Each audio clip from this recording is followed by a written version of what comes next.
Assalamualaikum warahmatullahi wabarakatuh. Alhamdulillahirabbil alamin. Pada malam hari ini kita coba akan membahas iman. Kita ketahui di dalam surah Al-Ashr Allah Subhanahu wa taala berfirman, demi masa sesungguhnya manusia di dalam kerugian kecuali orang-orang yang beriman.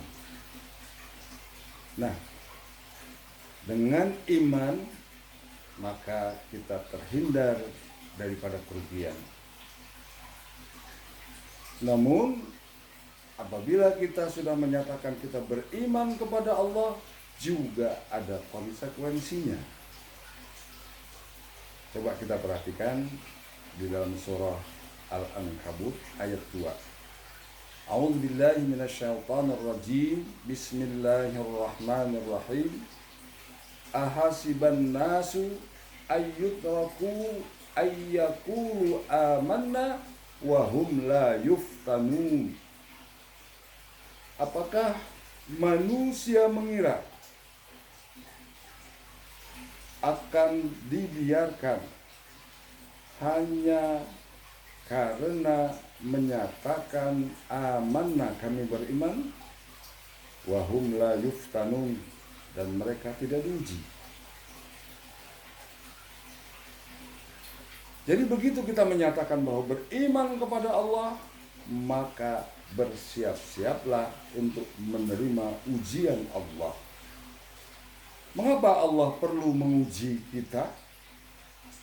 Karena Allah ingin tahu kadar keimanan kita. Apakah kadarnya kadar emas, kadar perak, bahkan mungkin hanya sepuan. Nah, di sini perlu ada ujian dari Allah.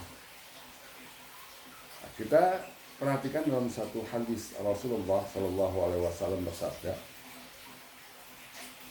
Inna idhamal jazai ma'a idhamal balai.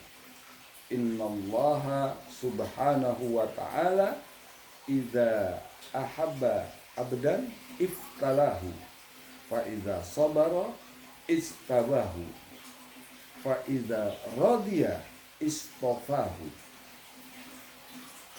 Sesungguhnya pahala yang paling besar di sisi Allah, bersamanya juga besarnya cobaan. Sesungguhnya apabila Allah Subhanahu wa ta'ala mulai mencintai hambanya, iftalahu, Allah pasti akan uji. Fa idza sabara istabahu, dan apabila dia sabar, dia menjadi hamba Allah yang beruntung.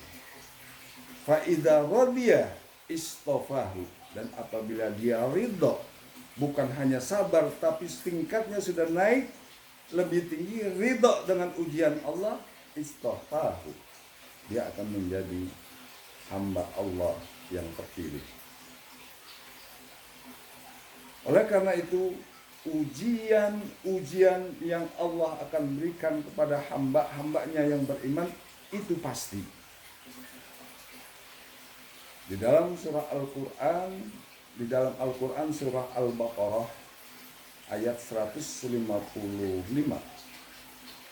Allah berfirman, وَلَنَبْلُوَنَّكُمْ بِشَيْءٍ مِّنَ الْخَوْفِ وَالْجُوعِ وَنَقْصٍ مِّنَ الْأَمْوَالِ وَالْأَنفُسِ وَالثَّمَرَاتِ وَبَشِّرِ الصَّابِرِينَ.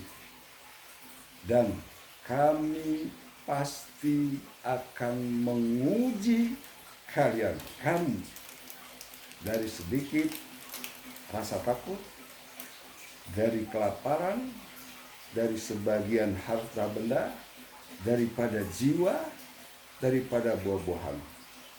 Dan yang menarik dari ayat ini, kita lihat ujungnya, wa basyiris sabirin, dan sampaikan kabar gembira ini kepada orang-orang yang sabar. Artinya bahwa ujian Allah justru berdampak positif. Tidak akan membuat ujian Allah itu seorang hamba akan terpuruk. Karena ujian yang Allah berikan itu adalah berdasarkan kecintaan Allah kepada hambanya. Oleh karena itu, Allah juga yang akan memberikan solusinya bagaimana menghadapi ujian Allah. Nah, di dalam Al-Baqarah ayat 153-nya di sebelumnya, ya ayyuhalladzina amanu ista'inu bis-sabri was-salah innallaha ma'as-sabirin. Wahai orang-orang yang beriman, minta tolonglah kepada Allah dengan sabar dan sholat. Sesungguhnya Allah bersama orang-orang yang sabar. Nah, apabila kita menghadapi satu ujian dari Allah, minta tolong pada Allah. Jangan ke dukun. Bahaya. Nah, disinilah ujian, tingkat ujian kita. Apakah kadarnya emas, perak, atau sepuhan? Dengan apa? Dengan sabar dan sholat. Mengapa sabar duluan baru sholat? Karena sesungguhnya untuk melaksanakan sabar juga, untuk melaksanakan sholat juga perlu kesabaran. Dan Allah bersama orang-orang yang sabar. Orang yang bagaimana?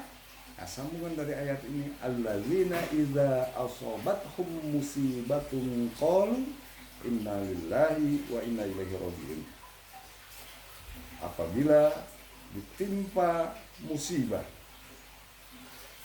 maka ia akan mengatakan sesungguhnya berasal dari Allah dan akan kembali kepada Allah. Kembalikan semua persoalan kepada Allah.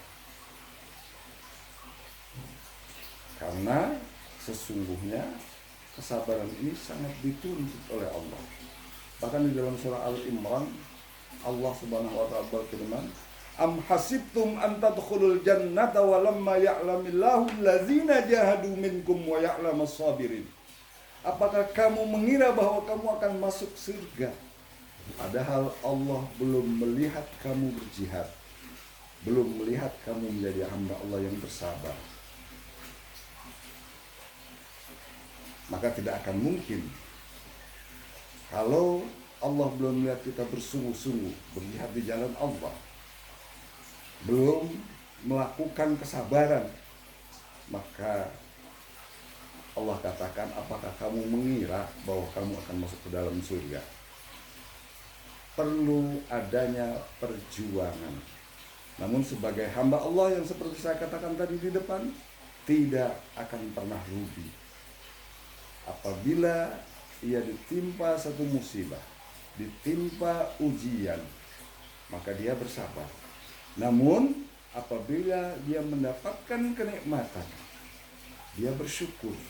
La in syakartum la azidannakum wa la in kafartum inna azabi lasyadid. Kalau kamu mau bersyukur, aku akan tambah. Tapi kalau kamu ingkar pada nikmat Allah, ketahuilah azabku teramat pedih. Tidak ada pilihan lain. Kalau kamu tidak ingin berhadapan dengan azab Allah, maka dalam situasi dan kondisi apapun, pada saat kita tertimpa oleh musibah dan ujian-ujian Allah, bersabar. Pada saat kita naik menerima nikmat-nikmat Allah, bersyukur. Maka inilah kunci yang terbaik bagi seorang hamba yang beriman. Apabila tertimpa oleh musibah, dia bersabar, dan mendapatkan kesenangan, dia bersyukur. Karena sesungguhnya sabar dan syukur adalah satu kesatuan yang tidak lepas daripada ujian Allah. Nah, sekarang kita kadang-kadang suka heran melihat ada orang yang mengaku beragama Islam, sholat tidak, puasa tidak, zakat tidak. Begitu tertimpa musibah, ia mengatakan ia sedang diuji oleh Allah. aneh dan lucu.